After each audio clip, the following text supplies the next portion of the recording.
Welcome back, my family.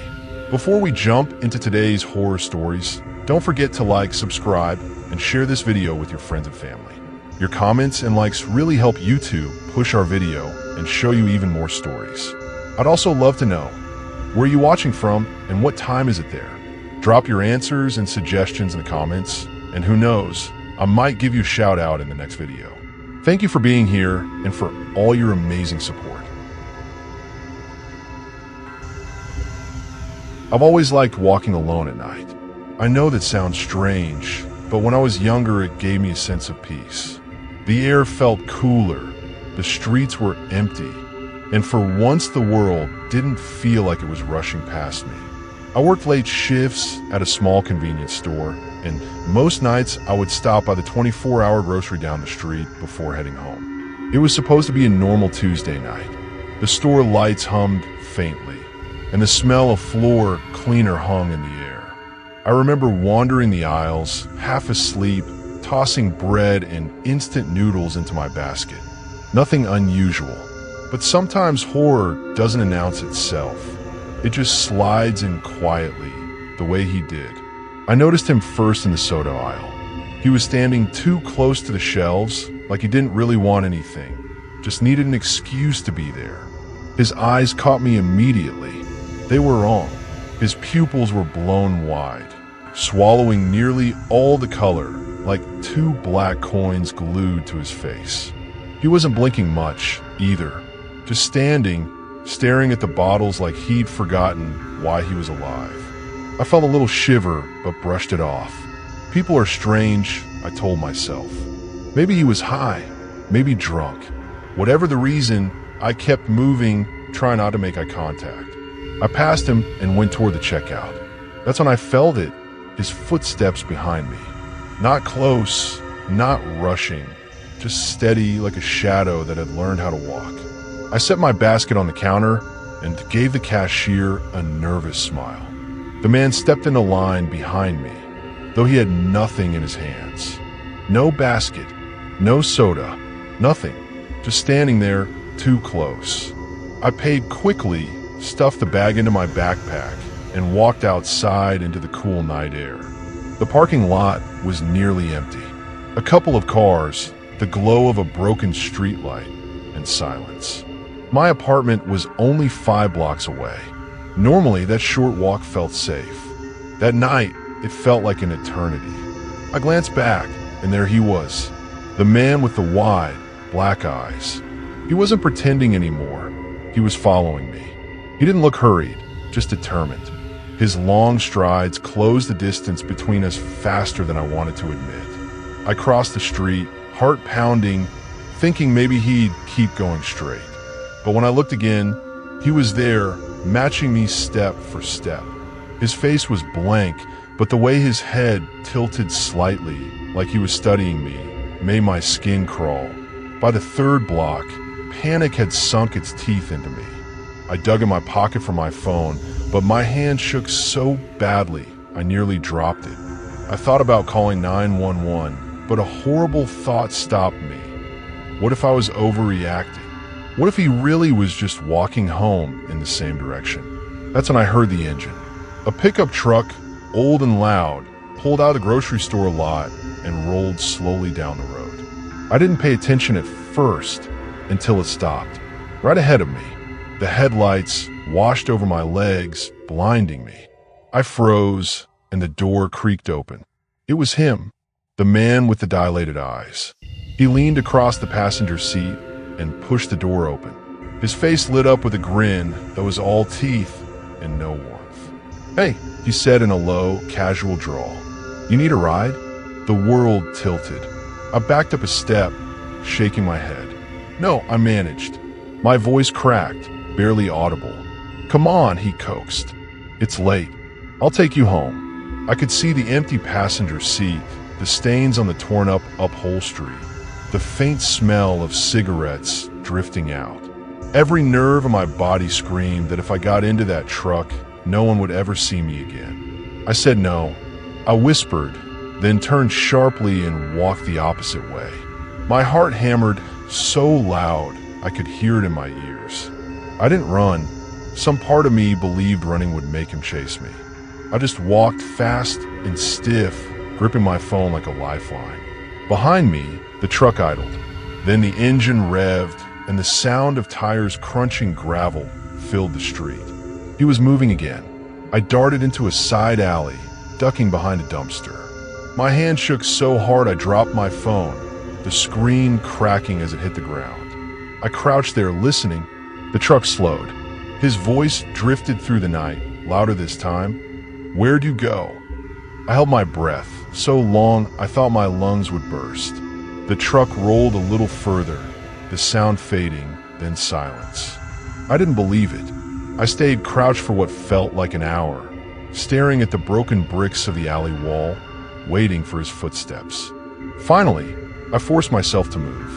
I picked up my phone, screen spiderwebbed but still glowing, and called my mom.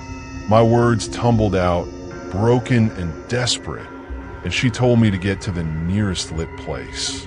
I sprinted the last 2 blocks to a gas station, nearly tripping over my own shoes. The clerk inside gave me a strange look as I stumbled in, sweaty and pale. Mom showed up 10 minutes later, furious and terrified. She drove me home, checking the mirrors every 5 seconds. We never saw the truck again that night. The next morning, she made me file a police report. The officer wrote it all down, but I could tell he didn't think much of it. "Probably some guy high on something," he said. "Good thing you didn't get in." He promised they'd keep an eye out, but I knew it was just words. For weeks after, I couldn't walk alone at night. The peaceful quiet I once loved had turned poisonous. Every engine made me flinch. Every set of footsteps behind me made me want to run. I even stopped shopping at that grocery store, even though it was the closest one. Years later, I still see him sometimes in my mind. Those wide, black pupils swallowing the light. That grin, casual and wrong. I don't know if he was high, drunk, or just sick in the head. But I know this. People like him don't need weapons to be terrifying. Sometimes all it takes is a smile and a truck door left open. And I'll never forget the way he asked, so casually like it was nothing, "You need a ride?" Because the truth is, I'll never stop wondering what would have happened if I had said yes. A quick announcement here. If you're still here and enjoying these stories, but haven't subscribed yet, please take a second to do so. Drop a comment too. It really helps push the video out to more people. Your support means everything, and it truly makes my day. I met him on a Tuesday that smelled like rain and paper coffee cups. I was 26, working the late shift at a copy shop next to the courthouse, and he walked in wearing a corrections officer uniform like it was armor. He was taller than he needed to be in that tight space. Keys jangling at his belt, smile easy and familiar like we'd already met. He said his name was Kyle. He needed copies of some training forms and a stapler that wouldn't jam. I handed him what he asked for and one of those flimsy paperclip smiles that means have a nice day. He asked if there was a good place to grab a burger. It was late. I said the only spot open was the Neon Dive on the corner. He said, "Perfect," and waited for me to close up. I should have said no, but the night felt soft and his badge felt safe, and the way he said my name, slow, careful, made me want to be known. We split a plate of fries while a broken jukebox tried to sing. He told me he was married, but it was complicated, said they were separated in every way but paperwork, said he slept on the couch, said he was waiting for the right time to file, said the prison shifts were long and lonely. He made me feel like a secret he couldn't help but tell. The first weeks were all twilight and apologies. He brought me coffee with my name spelled right on the lid. He texted me on his breaks about inmates who sang off-key hymns and about the old-timer on his unit who snuck chess pieces into his socks. He said I was the one bright spot in a hard job. I convinced myself that this wasn't cheating because he wore misery like a wedding ring. Bare, but always there. I told myself marriages die all the time. We were just being honest about it. Honesty turned slippery fast. He never stayed the night. He always had to head back to let the dog out or grab a uniform or check some schedule online that, for some reason, he could only do at home.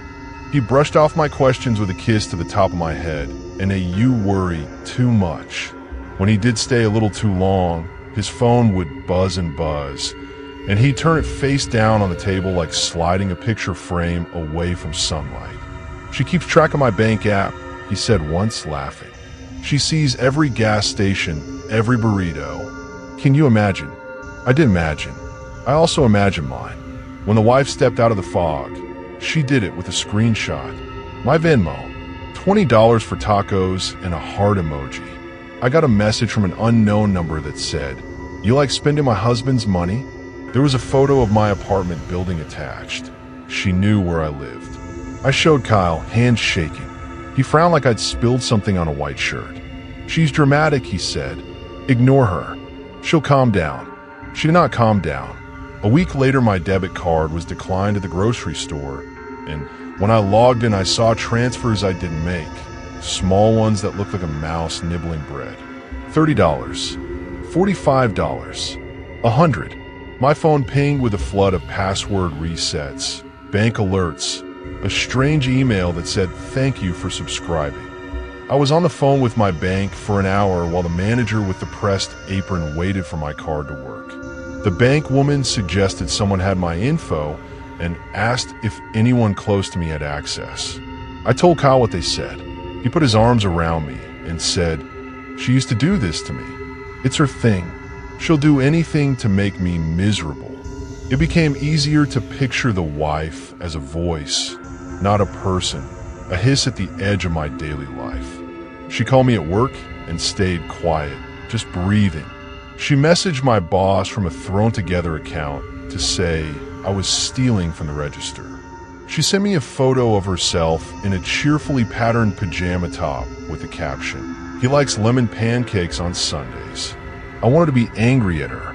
I saved most of that for him. I got pregnant in December. It was the color of 2 faint pink lines and a cold fear in my ribs. I told him in the parking lot of the same neon dive where we'd once split fries.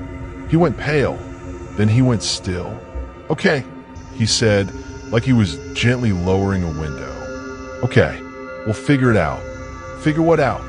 I asked. "We need to go to the doctor. I need you to come." He came.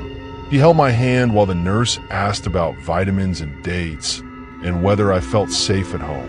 He squeezed my fingers when I squeezed back.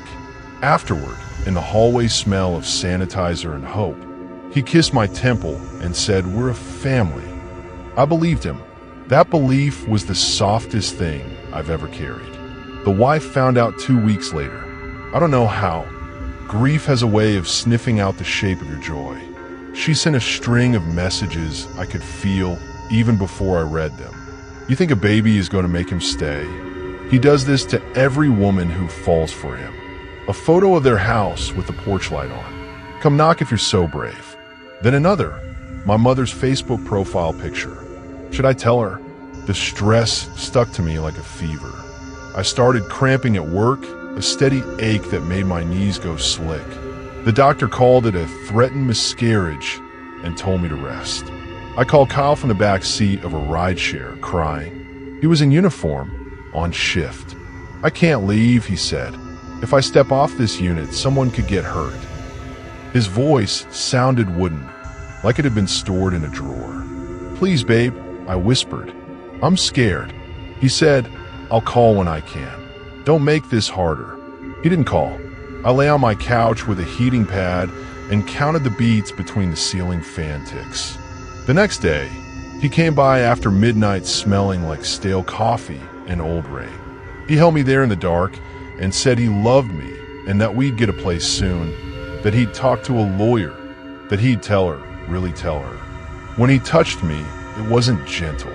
I said I didn't feel up to it, that the doctor had told me to rest. He rolled away, exhaled hard, then turned back and tried again, all apology and insistence. "Let me make you feel better," he murmured, but it wasn't about me feeling better. I froze, and something in me left the room. I learned then that the line between comfort and control is thin and often walked in the dark. After that, the ground under us started to tilt. He began to show up when he wanted, not when I asked. If I didn't answer right away, he'd send a storm of texts, then a photo from outside my building, my blinds, my porch mat, followed by a knock that didn't wait for permission. He called me at work with whispers that sounded like threats wrapped in love. "You know I'd do anything for you," he'd say. "I also know where you keep your spare key." I miscarried in late January.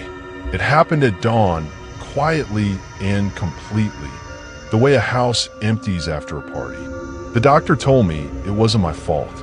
I told myself the same thing and didn't believe either of us.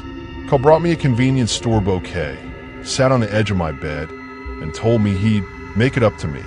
He said it like he'd set down a heavy bag and expected a thank you. The wife made herself known at my door a week later. She was smaller than her messages, younger than her voice.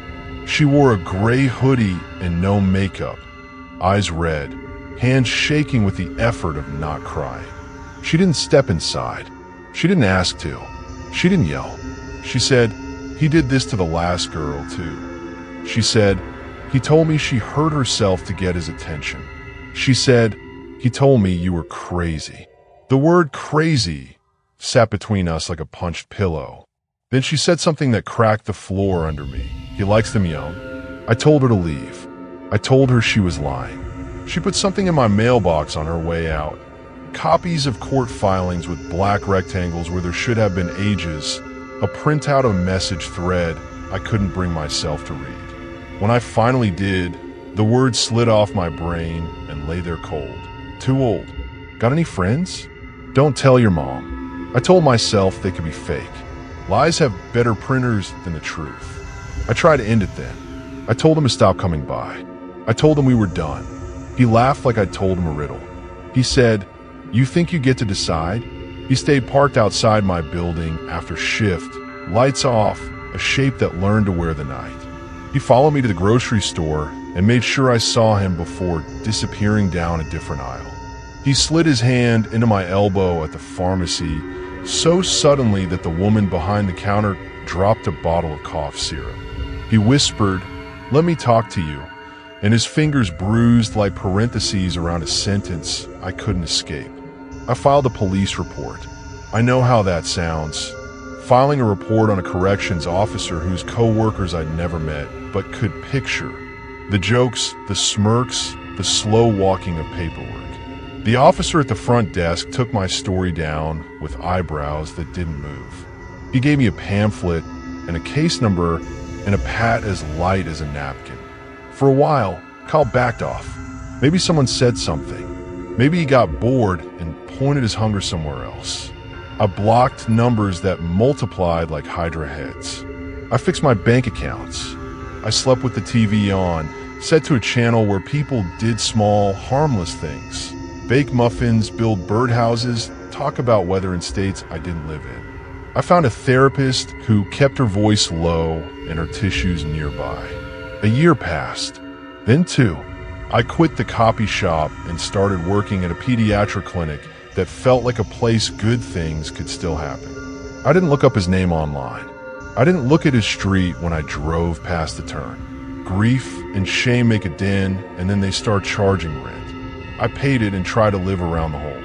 The news came on an ordinary morning that smelled like oatmeal and the orange peel I dropped into my trash can. It was the middle of summer. I was scrolling headlines before my shift, half awake, when his face slid out from a sidebar like a hand from under a bed. Corrections officer sentenced in federal sting. The words felt both too loud and too small. I clicked. The article said he'd answered a Craigslist ad he thought was from a 12-year-old girl.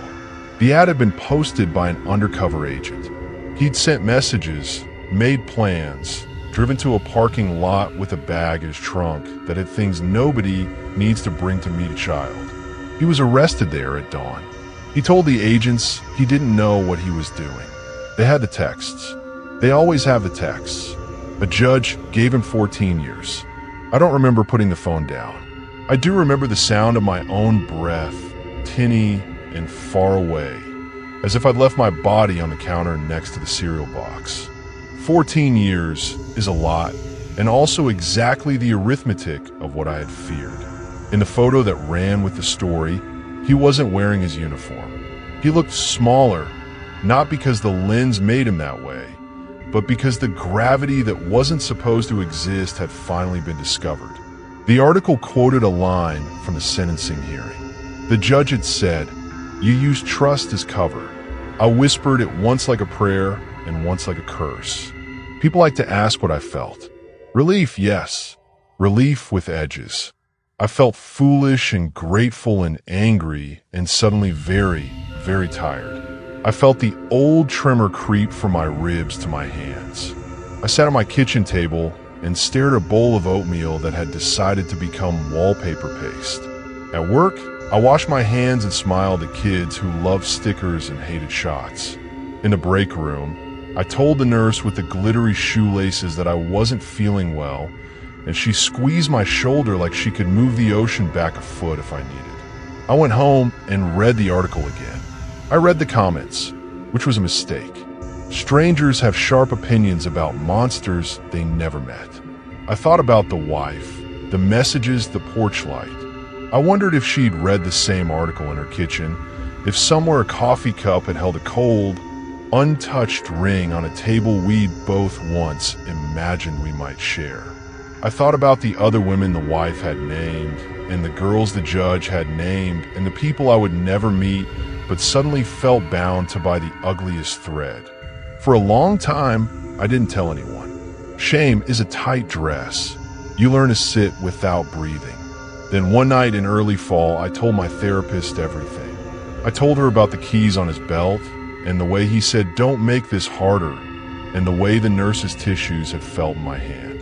I told her about the loss that happened quietly, and the threats that didn't, and the night he stood outside my building like a question I couldn't answer. I told her about the headlines. She didn't tell me I was lucky. She said, "You survived someone who didn't want you to have a voice." That sentence became a door. I started telling the story out loud, to myself first, then to a friend who never once asked why I stayed. The telling changed something. It didn't make the nights shorter or the past smaller, but it turned the shape into something I could hold from all sides and say, "This is what happened," without the room spinning. If your body is a house, sometimes the safest thing you can do is turn on every light. Some nights, I still dream about the keys at his belt. I dream they jangle down a hallway, and I can't tell if they are coming or going. In the dream, I open a door and step into a kitchen that smells like oranges and paper coffee cups, where the woman I used to be is sitting at a table, looking up. I want to tell her to run. I want to tell her to ask more questions. I want to tell her that love doesn't hide in parking lots. Instead, I sit with her. I wait. I watch the sun climb the wall. When she gets up, I follow her outside. We walk to the corner where the neon dive used to be. We stand there a minute, then we keep walking. I don't believe in neat endings, but I do believe in doors. The day after I read the article, I changed the locks on my apartment, even though nobody was coming. It felt symbolic and also very practical in a way my therapist would approve. I bought a cheap doormat that says welcome because pettiness is sometimes a small, good meal. I started taking long walks before dinner and memorizing the shape of trees against the late light. I thought about the words the judge used, and I thought about the words the nurse used, and somewhere between those two, I found mine. If you are reading this and you recognize the edges of it in your own life, the half-truths, the quiet apologies, the phone face down on the table, the way your fear starts to sound exactly like love, please know this. You're not a fool for hoping. Hope is not the error. The error belongs to the person who used your hope the way a locksmith uses a pick. 14 years is a number I don't carry around anymore. It's a line in a story I sometimes open and sometimes don't. What I carry is the way the air felt when I realized the door was unlocked from the inside. What I carry is the softness of a morning where I made oatmeal, and it just tasted like oatmeal. What I carry are my own keys, light on a ring, the sound they make when I leave, the sound they make when I come home. I was 7 years old the summer my mom and I lived at the campground. Looking back now, I think it was one of the hardest times in her life, but to me, at first, it felt like an adventure. Our little camper trailer sat under tall pine trees, and the night smelled like smoke from other people's campfires. The sound of crickets was so loud, it almost covered the silence of our own little space. It wasn't exactly fun, though.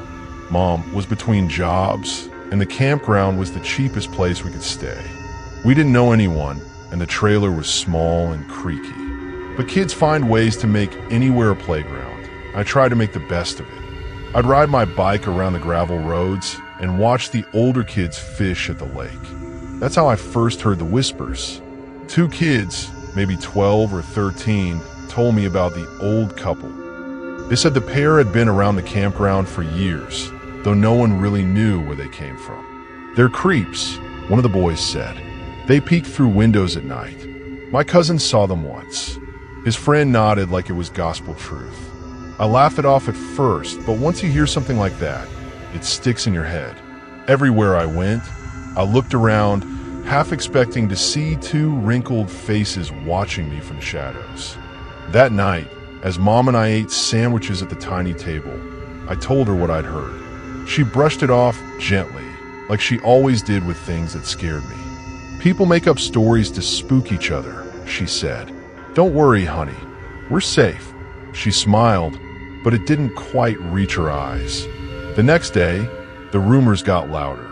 A family who had a camper 3 spots down from us moved out suddenly. Their teenage daughter told me before they left, "Don't keep your curtains open. My mom said those old people walked past our window 3 times last night." She looked pale when she said it. That was when I started to believe. Mom began double-checking the locks at night. She even stacked some boxes in front of the door.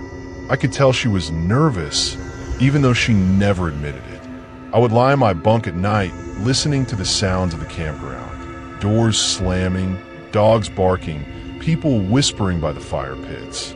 I kept imagining footsteps crunching closer and closer to our trailer. And then one night I saw him. I woke up to the sound of scratching. Not loud, but faint, like a branch brushing the side of the trailer. I pulled the blanket up to my chin and told myself it was just the wind. But then I heard it again, slower this time, right near the window beside my bed. I turned my head toward the glass, and that's when I froze. A face was pressed up against the window, just inches from mine. It was an old man, with wrinkled skin sagging around his jaw and a wide, toothless grin that stretched too far across his face. His eyes looked cloudy, but they were locked on me. I wanted to scream, but nothing came out. My chest felt squeezed tight, like the air had been stolen from me. We stayed like that, me paralyzed, him grinning for what felt like forever. Then I blinked, and he was gone. I scrambled out of bed and shook my mom awake, whispering, "Someone's at the window! Someone's there!" She got up quickly, her face pale but determined. She grabbed the flashlight we kept by the door and shined it outside. The beam cut through the trees, but there was nothing, just our empty picnic table and the outline of the next camper. She hugged me tight. "It was probably just a dream," she said softly, though her hand trembled on the flashlight. "But keep the curtains closed, okay?" The next morning, I noticed footprints in the dirt by our trailer. They weren't big, but they were clear. Someone had been there. Mom saw them too, but she didn't say a word. She just pulled me into the car and drove us into town for breakfast, like getting away from the campground for a few hours would make it all go away. But it didn't stop. Other campers started talking about strange things happening at night. People said they'd seen the old man and his wife walking between the trailers, peeking into windows, standing too close to the doors. Someone claimed the woman had tried to open their camper door before running off when the dog barked. One night, a family across the way started shouting. The father stormed out with a baseball bat, yelling at someone to get lost. We all peeked out our windows to see what was happening, but whoever he was chasing had already disappeared into the trees. The next morning, the campground buzzed with stories. Some people wanted to leave, others said it was just kids fooling around. But I knew what I'd seen. That toothless grin still haunted me every time I closed my eyes. Finally, the manager of the campground called a meeting. He stood on the back of a pickup truck, red-faced and nervous, and told us they were handling the situation. A couple of men had been spotted wandering around late at night, and the sheriff had been called. He promised us it would be taken care of. A week later, the sheriff's car came rolling in. They pulled up to a shabby RV at the far end of the campground, the one I'd always thought looked abandoned. They brought out an old man and woman, both of them hunched and frail-looking, with stringy gray hair and clothes that hung off their bodies. They didn't resist. They just shuffled into the car, the woman muttering to herself, the man still smiling that awful, gummy smile. I remember standing next to Mom, clutching her hand, watching them get driven away. She squeezed me tight and said, "It's over now. They can't bother anyone anymore." But even at 7, I knew better, because that night, when I tried to sleep, I kept picturing his face in my window, the way he'd stared, the way he'd smiled. I realized he hadn't just been looking. He'd been studying me, memorizing me. And though they were gone, I couldn't shake the feeling that somewhere, behind some other child's window, that same grin might be pressed against the glass, waiting. When I went off to university, I thought the scariest thing I'd face would be final exams or maybe running out of money before the semester ended. I never thought it would be another student. It started harmless enough. His name was Kevin. He wasn't like the rest of us. He was older, maybe in his 30s, with a rough kind of presence. While most of us were teenagers just figuring out how to do laundry on our own, Kevin acted like he'd lived 3 different lives already. He wore the same gray hoodie nearly every day, smelled faintly of smoke, and had this way of sitting in lectures that wasn't listening, just glaring. At first, I tried to be friendly. We all did. He'd laugh too loud at jokes that weren't funny, or lean too close when he spoke. He had a habit of making weird noises under his breath, half coughs, half growls, as if daring someone to tell him to stop.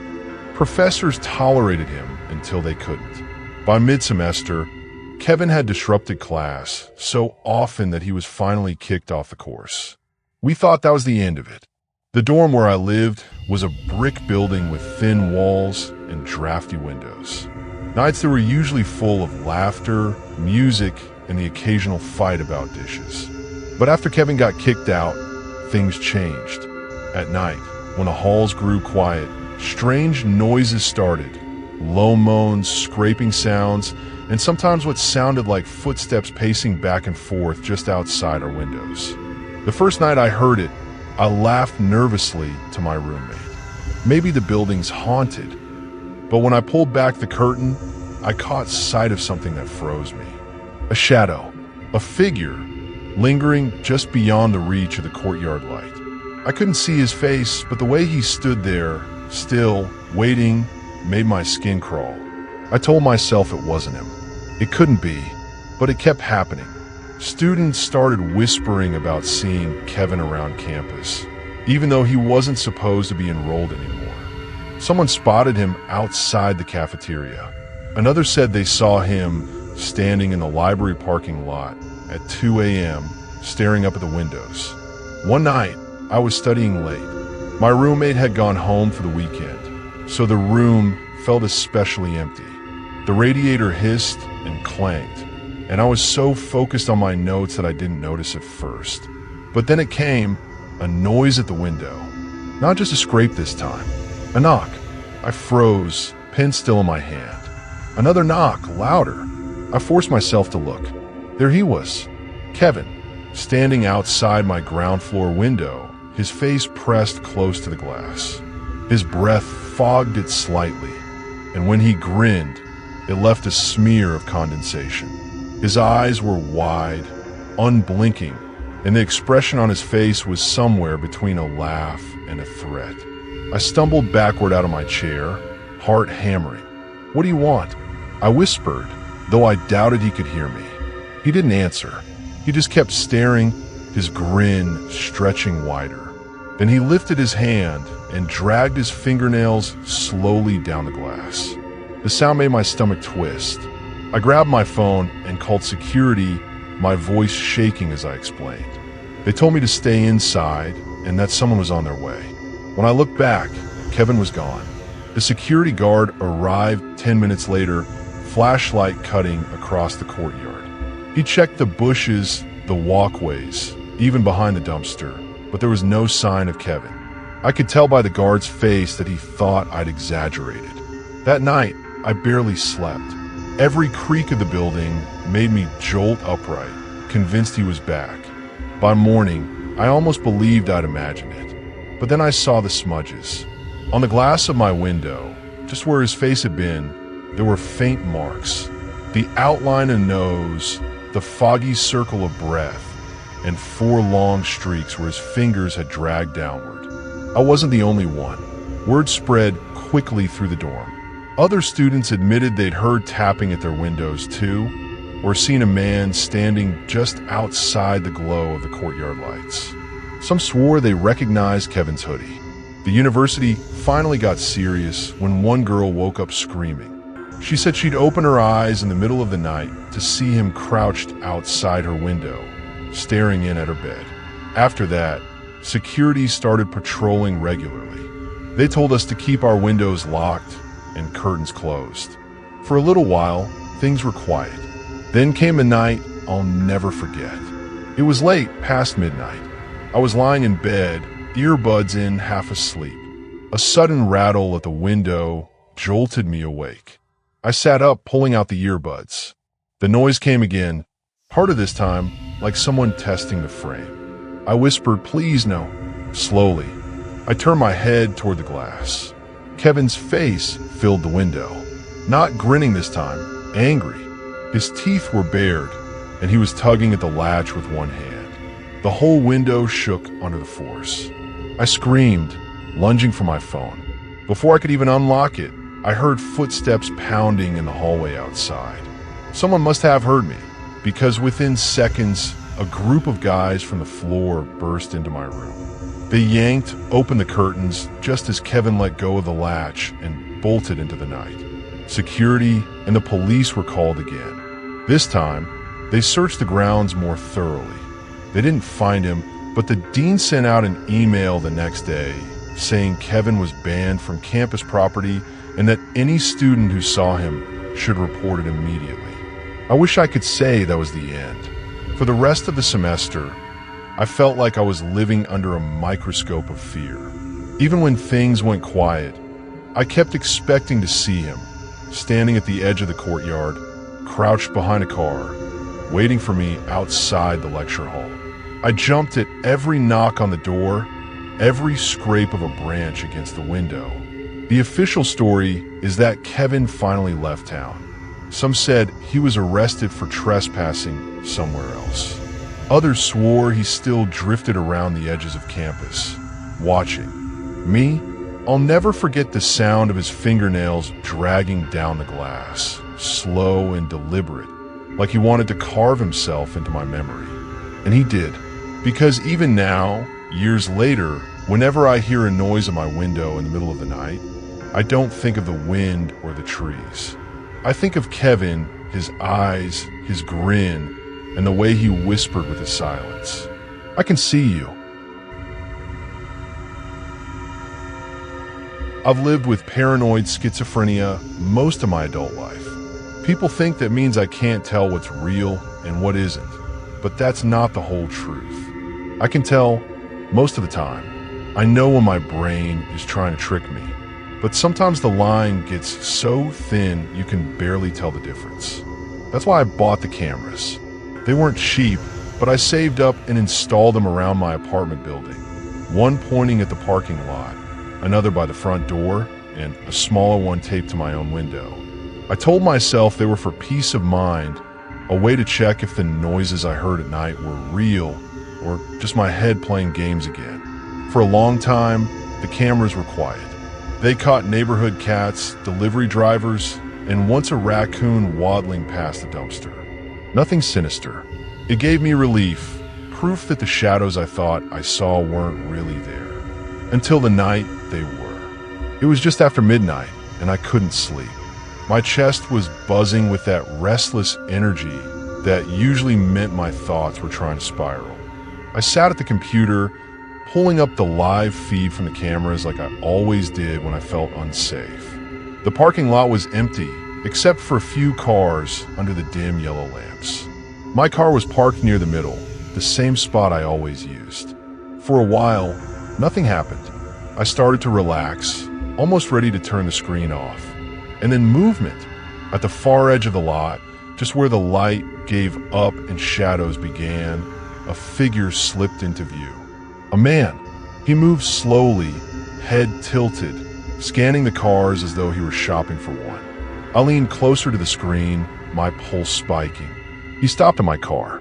I watched him tug on the handle once, twice. He tried the passenger side.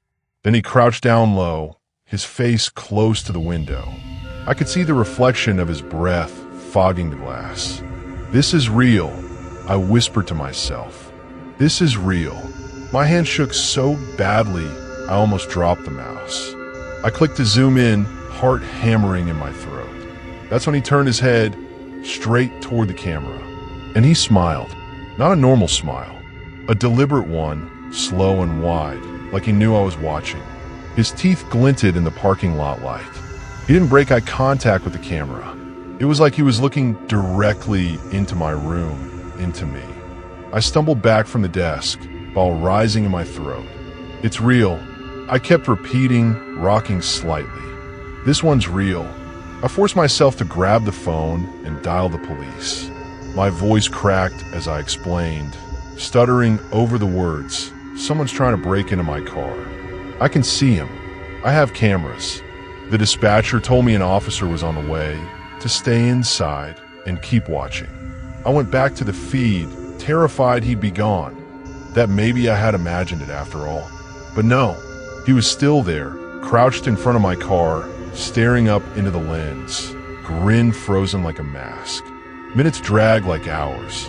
He didn't try to get into the car anymore. He just stood there, eyes locked on the camera. Once he raised a hand and waved, slow and mocking. Finally, red and blue lights flashed across the screen. The man bolted into the dark, disappearing between two buildings. I watched officers search the lot, their flashlights bouncing, but the man was gone. They checked my car, told me nothing was damaged, and promised to keep an eye out. That should have been the end. But 2 nights later, he came back. I woke at 3 a.m. to the soft chime of motion detection. My stomach dropped. I pulled up the feed, and there he was again, closer this time. Not my car, and my window camera. He leaned in so close his face filled the screen. Those same teeth, that same smile, but this time his eyes looked hungrier, darker. He tilted his head as if he were studying me, daring me to move. I couldn't scream, couldn't call, couldn't even breathe. I just sat frozen, heart slamming, watching him watch me.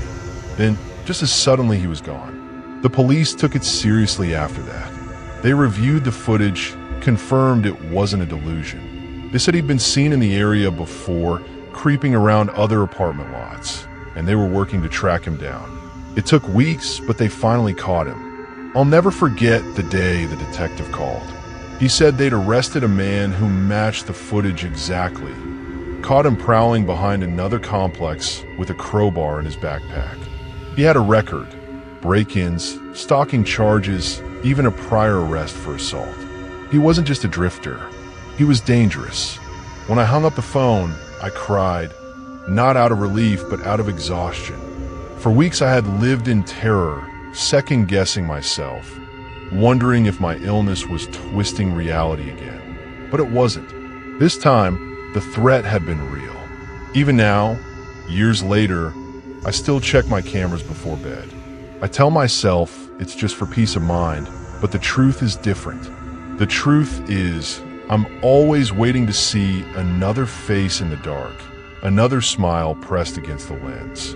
And I know if that ever happens again, I'll believe it right away. Because once you've seen the monster staring into your cameras, you can never unsee it. I was 16 when my best friend Tyler convinced me to skip school. He had that grin that always got us into trouble. The one that said, "Trust me, this will be fun." I should have known better. We ended up at the old abandoned house just past the train tracks. Everyone in town knew about it. It had been empty for at least a decade. Windows boarded up, paint peeling, the front porch sagging like it might collapse if you sneeze too hard. Kids told stories about it being haunted, but really it was just an eyesore. Tyler dared me to go inside with him, and of course I said yes. 16-year-old me would rather face anything, ghosts, cops, even my mom's wrath, than be called coward. The door creaked as we pushed it open. Inside, the air smelled like mildew and dust. Broken glass crunched under our sneakers. The wallpaper was peeling in long strips, and sunlight leaked through cracks in the boards, throwing sharp lines across the floor. "Creepy, huh?" Tyler whispered. His voice echoed strangely, like the house swallowed sound. We wandered through the rooms, laughing nervously, pointing out graffiti and old beer cans left by other kids. There was a kind of thrill in being there, like we'd stepped into a forbidden place. My nerves hummed, but I kept telling myself it was just an empty house. We ended up upstairs, sitting in what must have once been a bedroom. The floor creaked under our weight, but it held. Tyler lit a cigarette, blew smoke at the ceiling, and grinned at me. "See? Nothing to be scared of." That's when we heard it. At first, I thought it was just more of the floor settling. But then it came again, deliberate. Heavy. A footstep. Tyler froze, his grin vanishing. He flicked the cigarette out, and we both sat perfectly still. The sound came from below us. Slow, steady footsteps, crunching glass, moving across the first floor. Not fast, not rushing, just walking like someone was exploring the house the same way we had. "Maybe another kid?" I whispered. Tyler shook his head. We would have heard the door. The footsteps moved closer, directly beneath us now. The boards groaned under the weight, heavier than either of us could make. "Shit," Tyler breathed. "What do we do?" I motioned for him to stay quiet. My heart was hammering so hard I thought whoever was down there could hear it. We crouched by the bedroom door, listening. The steps shifted, heading toward the staircase. Each creak of what made my stomach drop. Someone, or something, was climbing. I grabbed Tyler's arm. "We need to go," I mouthed. But there was no time. The footsteps reached the landing. Now, they were in the hallway, moving closer to the room we were in. Crunch, creak, crunch. Tyler's face had gone pale. He whispered, "No one else should be here." I wanted to believe it was just some other kid skipping school like us. Or maybe a homeless guy looking for shelter. But there was something too deliberate about the pace, too steady. Whoever it was, they weren't wandering. They were heading straight for us. The steps stopped, right outside the door. We held our breath, waiting for the knob to turn, for the door to push open. But nothing happened, just silence, thick and choking. After what felt like forever, Tyler finally whispered, "Maybe they left." I shook my head. The air felt wrong. Then, one more step.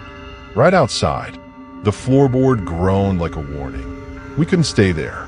If the door opened, we'd be trapped. I pointed to the window. It was half-board, but some light shone through the gaps. We scrambled quietly, pushing at the boards until one loosened enough for us to squeeze out. Tyler went first, dropping into the overgrown yard with a muffled thud. I followed, heart pounding so hard my hand slipped on the window frame. I half fell, half jumped to the ground. We didn't look back. We ran, through the weeds, across the tracks, not stopping until the school came into sight again. Only when we were safe, bent over and gasping for breath, did Tyler finally speak. "Did you see anyone?" I shook my head. "No, but they were there, right outside." We tried to laugh it off, like it was just our imaginations. But the sound of those steps haunted me. They weren't random creaks of an old house. They were footsteps, slow, heavy, deliberate. Later that week, we worked up the nerve to ask around about the house. An older guy at the gas station told us he remembered when it was abandoned. "Family used to live there," he said. "Dad went off the rails." Some people say he never really left. He chuckled when he saw our faces. Of course, that's just a story. But to me, it didn't feel like a story. I could still hear it if I let myself think too long. Glass crunching, wood groaning, footsteps climbing the stairs. And the worst part? Whoever was never opened the door. They just stood there, waiting. When I was a kid, sleep was never simple. I'd wake in the middle of the night with the sense that something was wrong, something heavy in the air pressing down on me. My mom always said it was nightmares. Bad dreams can feel real, she'd reassure me, tucking the blanket tighter. I wanted to believe her, but there are some things that don't feel like dreams. The first time it happened, I was 8 years old. My cousin Haley was spending the night in my room. We'd stayed up late reading comics with a flashlight, whispering and giggling until we finally drifted off. At some point in the night, I woke up, not to sound, not to movement, but to the sense that someone else was in the room. I kept my eyes shut, too scared to look, but Haley gasped. I'll never forget the sharp intake of her breath. I cracked my eyes open and saw her sitting up in her sleeping bag, eyes wide, locked on something above me. "What?" I whispered. My throat was dry. She didn't answer, just pointed. I turned my head and froze. Hovering above me was a shape. Black, featureless, but shaped like a person, broad shoulders, a head bent slightly forward, arms stretched downward. It didn't touch me, but it loomed close enough that I could feel the cold of its presence. My heart stuttered. I wanted to scream, but no sound came out. Haley finally shouted, "Get away." Her voice cracked, and that was enough to break me. I bolted upright. The instant I moved, the figure dissolved, gone like smoke and wind.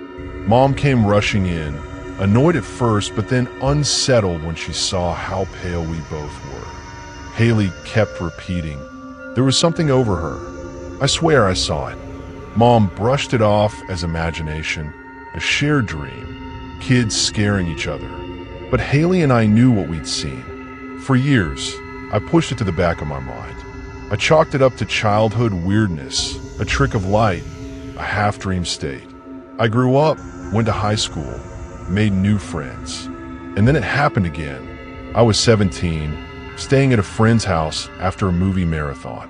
We'd crashed in the living room. Me on the couch, her on an air mattress on the floor. Around 3 a.m., I stirred awake. The room was dark except for the faint glow of a streetlight sneaking through the blinds. I felt it again, that weight in the air, that sense of being watched. Before I could even sit up, my friend jolted awake. She sat straight up, eyes wide, staring at me with sheer terror. "What?" I whispered, already knowing. Her voice trembled. "There's someone over you." Cold rushed through me. I didn't want to look. I didn't want to see. But my eyes betrayed me, flicking upward. And there it was. The same black figure. The same shape leaning over me, closer this time, its arms stretching lower, as if reaching. My breath caught in my chest. I couldn't move, couldn't blink. My whole body screamed to run, but it was like I was pinned in place. My friend scrambled for the lamp, fumbling with the switch. Light flooded the room, and the figure vanished. Just gone. She turned to me, pale and shaking. I swear to God, there was something there. I wasn't dreaming. I nodded slowly, my own body trembling. I've seen it before. We didn't sleep the rest of the night. We sat with every light in the house on, whispering like little kids, both too afraid to close our eyes. Two people, 10 years apart, had seen the exact same thing. That's what haunts me most. It wasn't just my imagination. It wasn't just a nightmare. Over the years, I've tried to explain it away. Sleep paralysis, maybe. Hallucinations.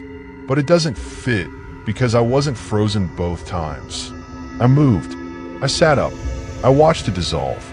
And most importantly, someone else saw it with me. Sometimes I wonder if it was tied to me specifically.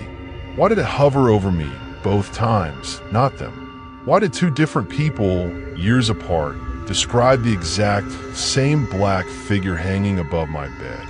I haven't seen it since that night at 17, but I still wake up sometimes with the same feeling, that weight, that coldness in the room. When I do, I keep my eyes squeezed shut, too afraid that if I look, it'll be there again, bending close, faceless and waiting. And I wonder if it ever comes back, if next time it won't just hover, if next time it won't disappear when the light comes on. Because some things don't feel like dreams. They feel like warnings.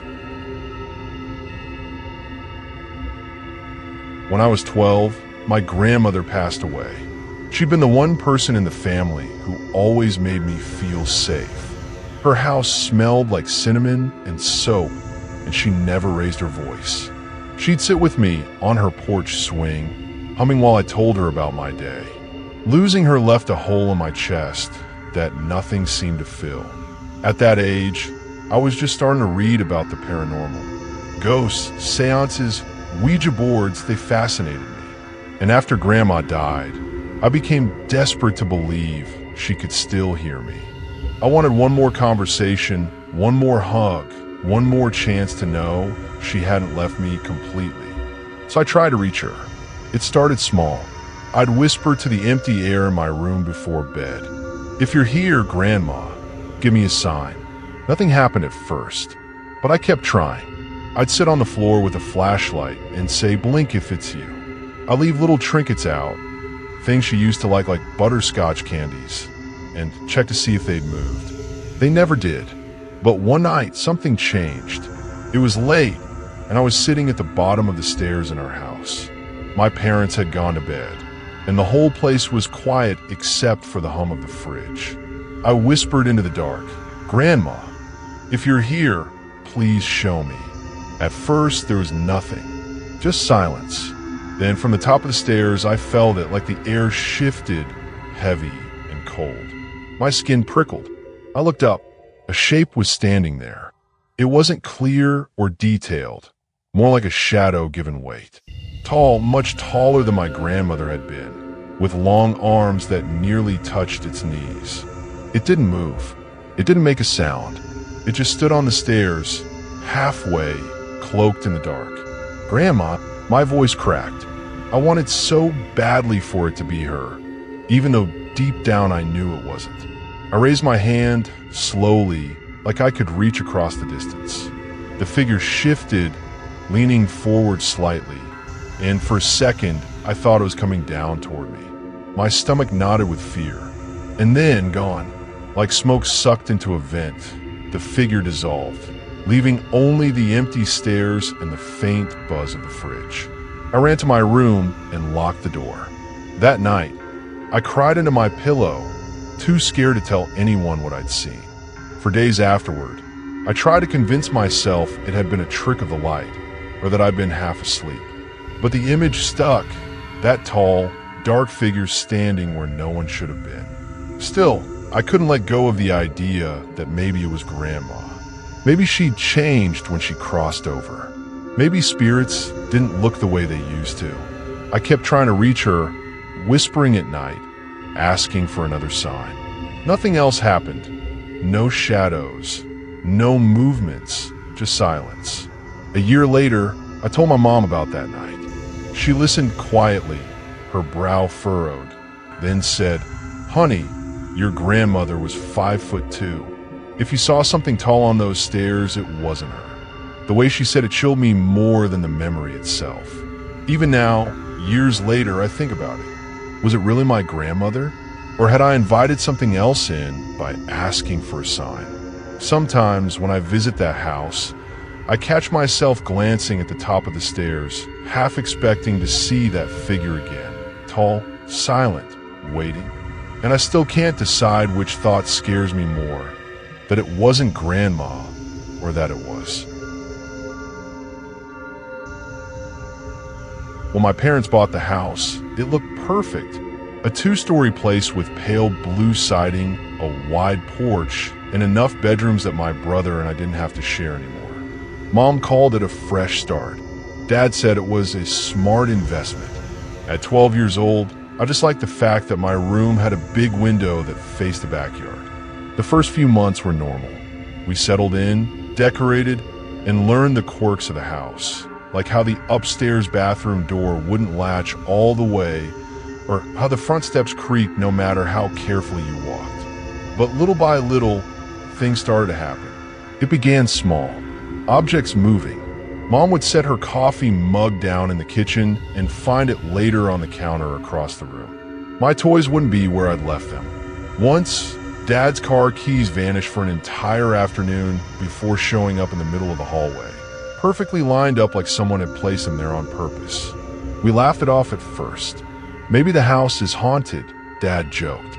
But even he stopped laughing after the night we all heard the footsteps. It was past midnight.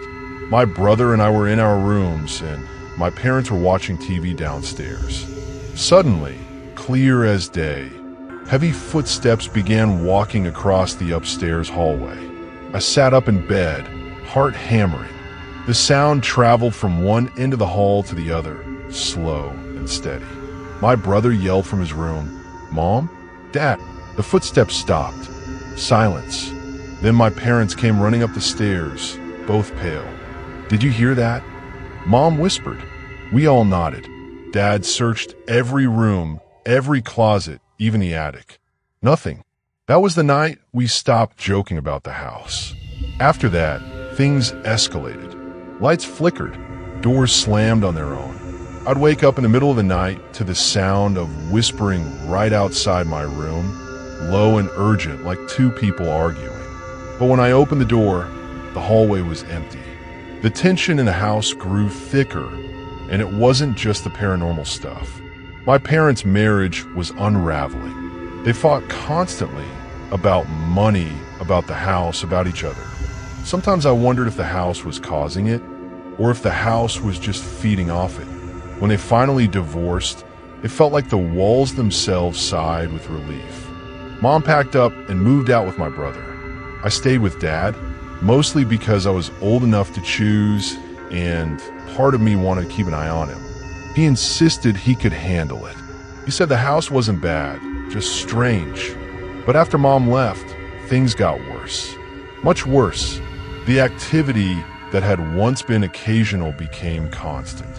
Doors that used to slam would now rattle violently, like someone was trying to break them down. Shadows darted across the walls when there was no light to cast them. And the footsteps, those heavy, deliberate footsteps, started pacing every night. Dad tried to ignore it.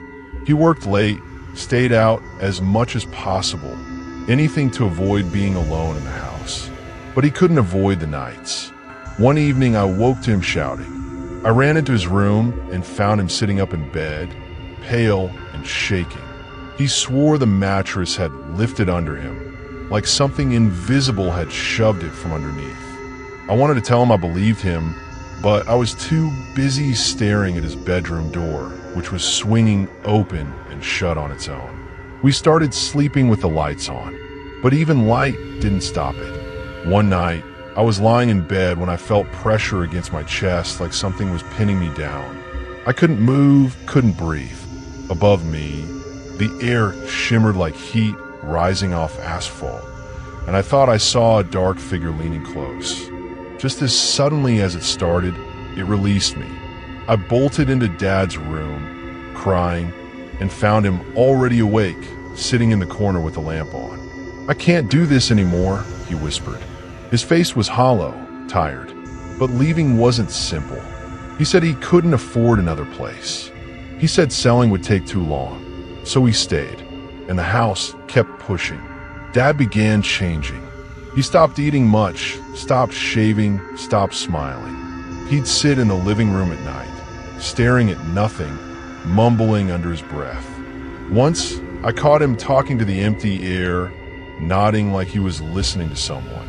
When I asked who, he snapped at me. You wouldn't understand. I started staying at Mom's more often, but every time I came back, the house felt darker. The air was heavy, thick, like it carried all the anger and sadness we poured into it. The final straw came one night when I was staying over. I woke to the sound of a bang, loud, violent, like something crashing against the walls. I ran into Dad's room and found him sitting on the bed, pale as chalk. It slammed me, he whispered. What? The bed. It picked up and slammed me down. His voice cracked, like it was angry I was here. I looked around the room. The closet door was swinging open and shut, faster and faster, though no air moved. The lamp flickered, shadows stretching unnaturally long across the walls. I felt something cold brush against my arm, and that was it. I screamed. Dad grabbed me, and we bolted outside into the yard. We didn't go back in until the sun came up. After that night, he finally admitted we couldn't stay. He called a realtor the next week. The house eventually sold, though not for much. We moved into a small apartment, cramped but safe. At least, safer. I wish I could say the story ended there. But sometimes when I visit Dad, I catch him staring off like he's listening to something only he can hear. He tells me he still has dreams of the house, dreams where the bed slams, the doors rattle, and the footsteps climb the stairs. And I have dreams too. Dreams of standing in that hallway, hearing whispers, and feeling the walls lean closer, like the house itself wants me back. Some nights, I wake up with the strangest thought pressing at me. Maybe we didn't leave the house. Maybe the house never left us. I was 15 the first time I babysat for the Whitakers in Building C. They were nice people, always on time with cash, and always left a full pizza in the fridge just in case. Their apartment was on the second floor, a corner unit with a long balcony and a view of the parking lot lights that never seemed to shut off. The kids, Liam and Mia, were 6 and 8, the kind who bounce off the couch and ask 100 questions before you've even taken off your shoes. That night felt normal at the start. Their mom, Jenny, repeated the usual rules in the doorway while their dad stood behind her, jangling the car keys. Bed by 8. Movie ends at 7:30. Snacks on the counter. If they ask for the book, tell them no. It's put away. I must have made a face. What book? She glanced back toward the hallway like she could see through the walls. It's just an old book their uncle gave them. It gets them riled up. Better to skip it. She forced a smile. Okay, call if anything weird happens. They left in a rush like parents do. The deadbolt clicked. The apartment went quiet in that way places do when adults leave, like the air lets out a breath. Within 10 minutes, both kids asked about the book. Can we read the haunted book? Mia asked, as if it was a normal bedtime story. No, I said. Your mom said it's put away. It's not haunted, Liam added. It just makes the house talk. Super no, I said, trying to laugh it off. Movie time. We watched a cartoon and ate too much popcorn and chased it with gummy bears until their tongues turned colors. I kept checking the clock like a serious babysitter because I was saving for a used iPhone and I needed the Whitakers to think I was trustworthy. At 7:30, I turned off the TV and pointed down the hall. Pajamas. Teeth. Race you. They thundered down the hallway. The bathroom faucet screeched on and I heard toothpaste arguments and giggles. I put the bowls in the sink, set the living room back in order, and looked around. The Whitakers' place was neat in a way that made me feel guilty about my own room. Shoes lined up, mail stacked by the door, a jar of coins on the bookshelf, sorted by type in little stacks. I glanced back toward the hallway. A shadow skimmed across the wall, just a kid running by, I thought. The faucet squeaked off. I checked my phone. 7:44. Okay, Gremlins, I called. Pick a book that isn't haunted. They picked a picture book about a very tired turtle who did not want to go to bed. We read on the floor of Mia's room under a string of pastel stars. She kept scooting closer, the way kids do, until her head was on my shoulder and her hair tickled my chin. Liam, not to be outdone, shoved his pillow next to me and leaned in too. For a minute, it felt like the world was soft. After the story, Mia asked again, "Can we see the other book? Just look at it? It's on the shelf. We know where it is." "Nope, closed for the night." I clicked off the lamp and backed out into the hall like a polite vampire. "I'll sit in the living room. No talking. Dream of turtles." They giggled. I pulled the door mostly shut and went to the kitchen to grab soda. The fridge light felt too bright. I heard the hum of the air vent and the distant buzz of the parking lot lamp. When I came back to the couch, I noticed my backpack wasn't where I'd left it. I had dropped it beside the armchair when we picked the movie. Now it sat by the sliding balcony door. I frowned. Maybe I'd moved it and forgot. I dragged it back to the armchair and sat down, telling myself not to be weird. I answered a text from my friend Blake, good luck with the goblins, and set the phone on the coffee table. Something clinked in the hallway. A small sound like a coin hitting wood. "Guys," I called, standing up. No reply. I walked down the hall. The coins on the bookshelf by the door, quarters, dimes, nickels, were still there, but the neat stacks were scattered. One quarter sat on the edge like it had been flicked and left to fall. "Okay, seriously, back to bed," I said to the air, already picturing two giggling kids pressed against the bathroom door. When I passed the bathroom, the light was off and the door stood open. The kids' room doors were closed. I pressed my ear to Mia's door, whispering. I opened it. Both kids were in bed, lying still like tiny soldiers trying to fake sleep. "Nice try," I said. "No more whispering. We're not summoning the tooth fairy." "We didn't move," Mia said, genuinely offended. "We're being still as rocks." "Did you come to the living room?" They shook their heads. Liam yawned like a dog. "We're tired." "Good. Stay that way." I stepped into the hall and pulled their door almost shut. As I turned, my phone buzzed on a coffee table in the living room. I started toward it, then stopped. My backpack was by the balcony door again. Not just leaned, unzipped. One strap twisted like someone had lifted it and set it down fast. I moved quicker than I meant to, snatched it up, and looked inside. Wallet, textbook, gum, a small spiral notebook. All there. I zipped it and put it by the armchair again. My phone buzzed. "Blake again, you alive?" I smiled and typed barely. A soft tick sounded from the hallway. Then another. I set my phone down slowly and walked back toward the sound. The Whitakers' bedroom door was cracked and dark. Jenny's perfume drifted faintly, that nice powdery smell that sticks to shirts. Past their door, at the end of the hall, a built-in cabinet stood with 2 doors and a drawer. The drawer now sat open 3 inches. I closed it. It scuffed open again, a ½ inch on its own. "Old house," I said out loud to the quiet, because talking made me feel less like a character in a bad movie. On my way back to the living room, I glanced toward the bookshelf by the door. The jar of coins was missing. I blinked, double-took, and found it on the floor by the shoe rack, tucked halfway under a sneaker. "Okay," I whispered. Not funny. Before I could decide if I was mad or scared, Mia's door opened a crack. "Can I get water?" she whispered. "Sure," I said, trying to make my voice light. I walked with her to the kitchen, filled a cup, and watched her drink. Her eyes kept sliding toward the hallway. "You know where the book is," she said softly. "Uncle put it up high. It's got the brown cover." "We're not reading it," I said. "Your mom said no. It makes the house talk," she repeated, like that explained everything. "Sometimes it moves things." I crouched, met her eyes. "Did you move my backpack?" She shook her head, serious as a courtroom. "We didn't touch your stuff." "Back to bed," I said, not unkindly. She took my hand and we walked back down the hall. I tucked her in and closed the door.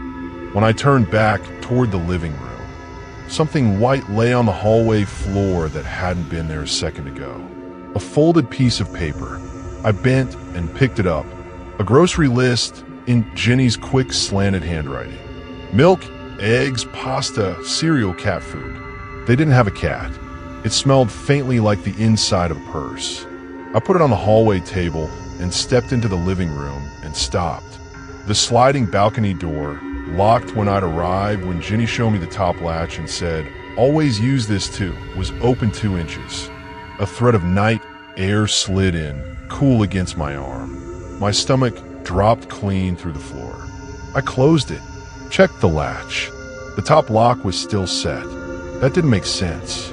You couldn't open the door with the top latch flipped.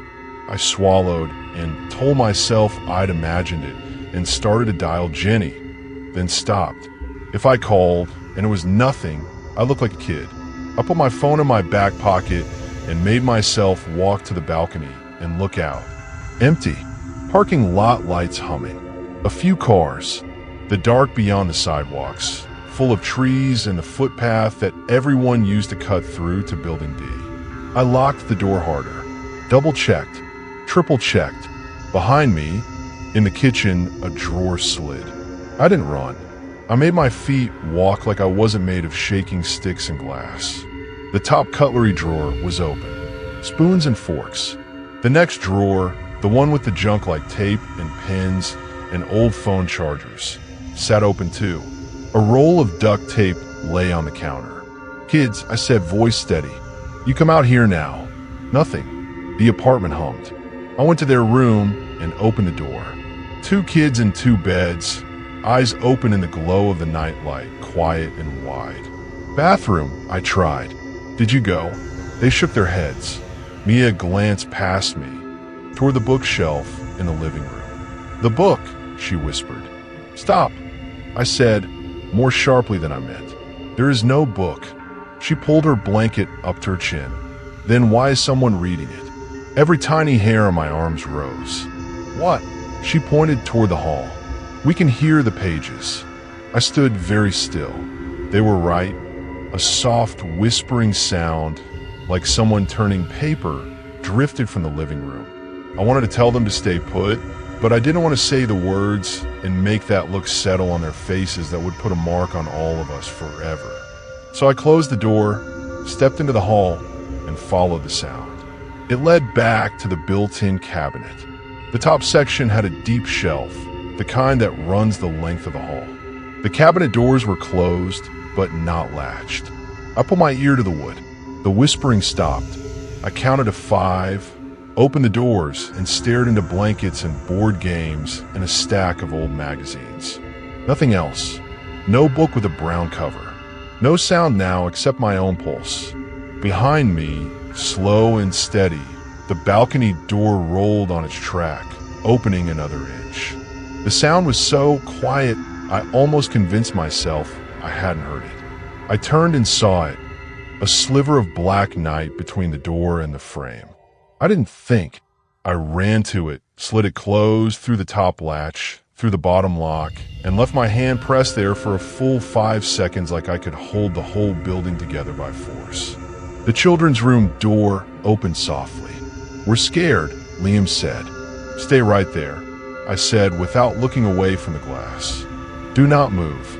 I reached for my phone and dialed 911 with shaking fingers. "This is 911. What's your emergency?" "I'm babysitting at Parkview Apartments, Building C, 2nd floor. I think someone's in the apartment, or they were." The sliding door keeps opening. Drawers are moving. My backpack keeps. I realized how that sounded and forced my voice down. "Please send someone. The kids are scared. Are you in immediate danger?" I stare at the reflection in the glass. My face white, the living room behind me, the kitchen, the hallway. In the reflection, a shape moved in the kitchen doorway. Not tall or shadowy or anything out of Ghost Story.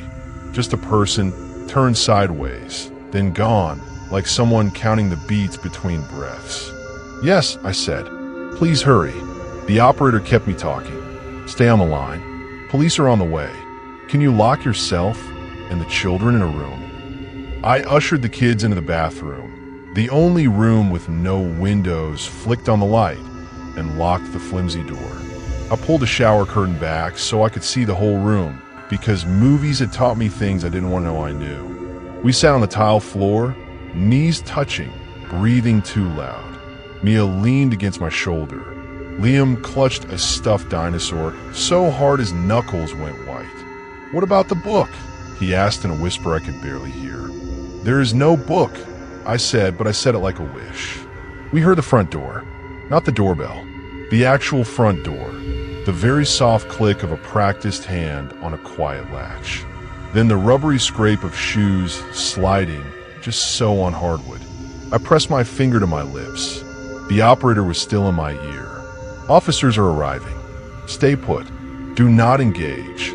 The footsteps moved down the hall, steady, not hurrying. A drawer slid. A cabinet door opened.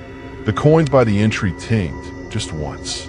The someone in our home, in this home I had been trusted to protect, was checking places, not with panic, but with the calm of a person who had been here before. We heard the balcony door pull again, smoothly, 2 inches. Then the faintest scrape on metal, balcony railing, and silence. Officers are at your door, the operator said. Can you call out? I yelled. In the bathroom. Locked. 2 voices shouted, police. The apartment filled with big sound, boots, commands, radios. We had to wait until a voice was right at our door. It's safe. Come on out.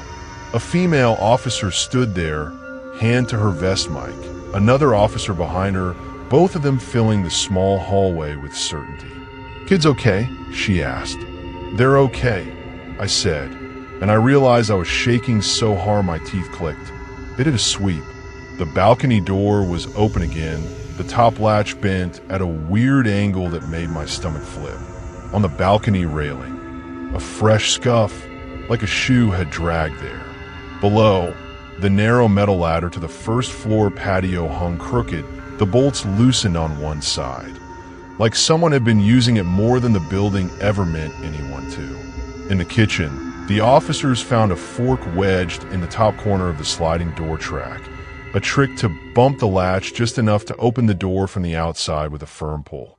In the entry, the coin jar sat under the shoe rack again. The officers looked at each other the way grown-ups do when they're not going to say everything they're thinking in front of kids. Anything missing? One asked. I checked my backpack. Everything was there except my spiral notebook was now on top instead of under my textbook. The page was curled at the corner like someone had thumbed it. On the coffee table, a single gummy bear sat in the middle like a sad offering. I hadn't left it there. Jenny and her husband arrived 10 minutes later, white and frantic. Jenny grabbed both kids and didn't let go for a long time. The officers walked them through it. Forced balcony door, likely timed to when parents were out, a person who'd been inside before and knew the layout, a someone who moved quietly and liked to be neat. They didn't say the word stalker. They didn't say watching. They didn't have to. About the book, I said finally, because the word floated in my head like a dare. They kept asking. They said it makes the house talk. Jenny looked at me, embarrassed and shaken. It's just an old scrapbook my brother made. He's not well. He filled it with clippings and scribbles when he stayed with us for a while. The kids got obsessed with it and it scared them, so we put it away. Top cabinet in the hall. I pictured the cabinet where I'd heard the pages. It wasn't there. She went and opened it anyway. On the top shelf, tucked behind a stack of board games, a brown, cloth-bound book leaned just where she'd said, dusty and untouched. She brought it down and opened it to a random page. Ticket stubs, a drawing of a balcony, a scribbled note, lock high, latch weak. Jenny swallowed. The officer leaned in. Your brother, does he have a key? No, she said too fast. No, he doesn't. The officers didn't say what I was thinking, that keys can be copied, that sliders can be coaxed, that people can get into places they shouldn't if they have time and quiet and want. They stayed another hour, taking notes, checking the balcony, talking to neighbors. The downstairs neighbor said he'd heard feet on the metal ladder a few times these last weeks, but assumed it was kids. No one had seen a face. No one ever does. After they left, the apartment felt hollowed out like the inside of shell. The kids fell asleep on the couch from sheer exhaustion, and I sat in the armchair with my backpack clutched to my chest until Jenny pressed cash into my hand and said, "I'm so sorry." "It's not your fault," I said and meant it. "You should call a locksmith tonight." She nodded like her head was too heavy. I walked to the door and paused, looking back at the brown book on the shelf. I didn't open it. I didn't want to give it any more of my attention than it had already stolen. On the way down the stairs, the metal steps rang under my feet. The wind lifted, and the trees in the dark swayed like they were whispering to each other. I thought about the fork in the door track, the bent latch, the scuff on the balcony rail. I thought about how carefully the coin jar had been moved, how gently my notebook had been placed. And it hit me all at once. What had made the kids think the book was haunted? It wasn't the book at all. It was the way the apartment had been talking to them in small, tidy moves. Not a ghost. A person. Someone polite enough to put things back, patient enough to wait for the right moment, quiet enough to make a 6-year-old doubt his own eyes. That night, when I finally got home, I shoved my own sliding door closed and jammed a cut-off broom handle in the track. I checked the latch twice. Then I moved my backpack from the floor to the chair, sat across from it, and stared like I could will it to stay. It stayed. It didn't move at all, but I didn't sleep. I kept hearing the sound of a page turning, soft as breath, from a hallway I wasn't in anymore.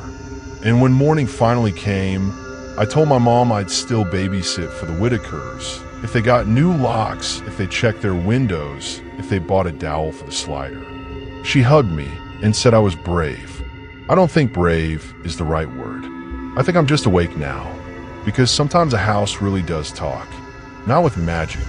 With little changes, a coin on the floor, a drawer the width of your thumb, a door that shouldn't move but does.